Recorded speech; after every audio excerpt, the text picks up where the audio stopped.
सकिया। तेरी इन्नी औकात ही नहीं हैगी। तू तो बनी गला दी दीवारां नूं रेगुलाइज नहीं कराया, तू कित्थों मुल्क दा सोचना?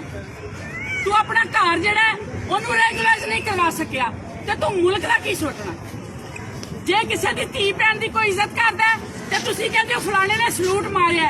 और बेटियां सब दियां बेटियां ने, तेरी ते है ते तू लोकां नूं मनदा ही नहीं। मेरी है तू मन ना, तेनू धी दी इज्जत दा एहतराम दा पता होए धीआं की हुंदियां ने। तू ते जम के छोड़ दी अंग्रेजा को, लो तुसीं संभालो इनू। मेरे मियां नूं इंशाअल्लाह ताला मेरे अल्लाह दियां रखना, मेरे लीडर नूं अल्लाह दियां रखना। उन्हां दे पिछे ओदी मां दियां दुआवां। तेरी मां ते दवाई इत्थों मर गई सी, तू कित्थों शौकत खाना बना लिया? तेरी मां ते दवाई इत्थों मर गई सी, ओदे कोल पैसे ही कोई सन दवाई जो। ये सब बगैरत आदमी है। नवाज शरीफ जिंदाबाद, जिंदाबाद, जिंदाबाद।